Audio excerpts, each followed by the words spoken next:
So here I am in this bad section, is Echo Park. I don't know, does any of you know Echo Park in Los Angeles? Some of you actually do. And if you don't run check it out. Just take my word for it, okay? It's not really the place to be late at night. However, I lived there, which narrowed my options.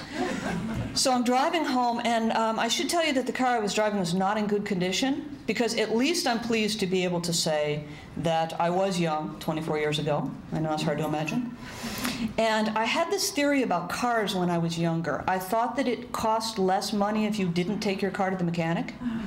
It's a logical theory when you think about it, because mechanics cost money, so you don't go, so you save money, you know? So that's one of those theories that works very well until the day it doesn't anymore. So this is a story about the day it stopped working. So I'm coming home late. I get to the end of the ramp, you know, the freeway ramp where there's a stop sign at Echo Park Lake, and I put my foot on the brake, and the engine stalled, which may sound unusual to you, but it always did every time I put my foot on the brake. That's what happens when you don't go to the mechanic. And then something that had never happened before. Headlights, dash lights, all of the electric on my car out. So now I'm out there in the dark. That's a new one. And while I'm pondering this, I notice that there's a curl of smoke. Right away, you know this is not good news, right? Wherever the smoke is, however the smoke is, right away you're thinking, that's not good news.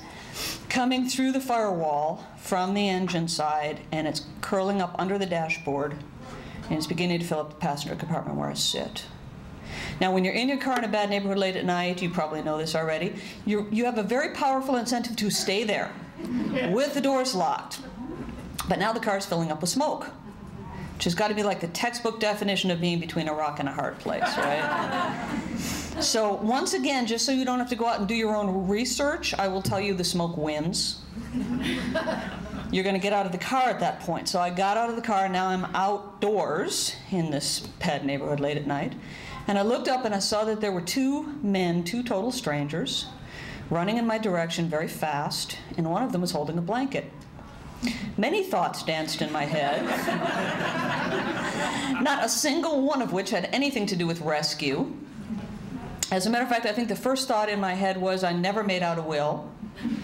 And then, of course, I realized that it didn't matter because I had nothing to leave to anyone anyway, except the car, which is on fire.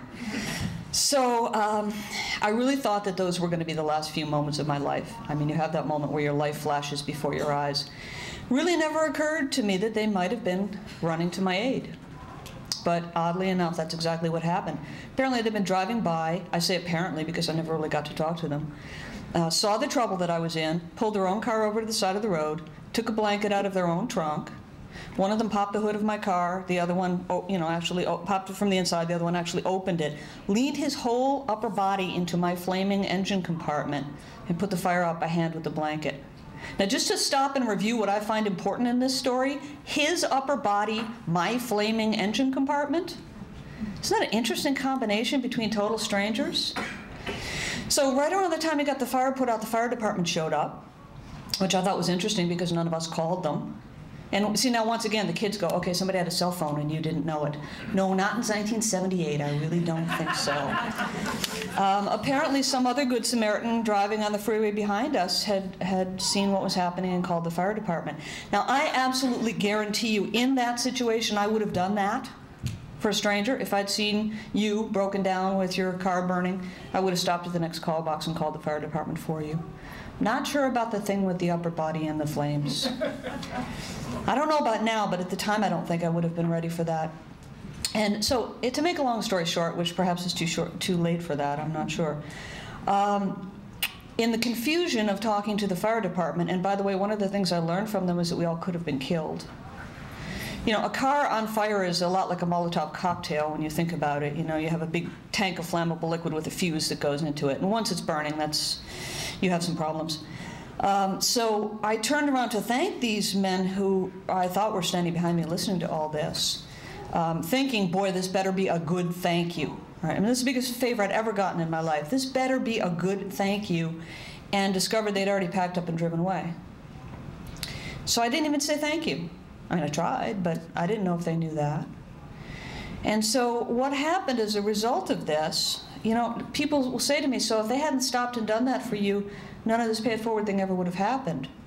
And I like to take it even a step further and say, that if they had stayed around to be thanked, maybe the rest of this wouldn't have happened. If they'd stayed around, I would have gotten their address. I would have sent them a Christmas card every year for the rest of their life. 24 years later, it's almost December, I would have sent them a Christmas card, and maybe that would have felt like enough. But as it was, I had received this huge favor, and I hadn't done anything to pay it back, so what was I going to do? So I found myself, those of you who know anything about the pay it forward concept, you probably are guessing where we're going with this story. I found myself on the lookout for someone in trouble. I thought, okay, sooner or later I'll find someone in trouble and I'll stop and pay that favor to them instead.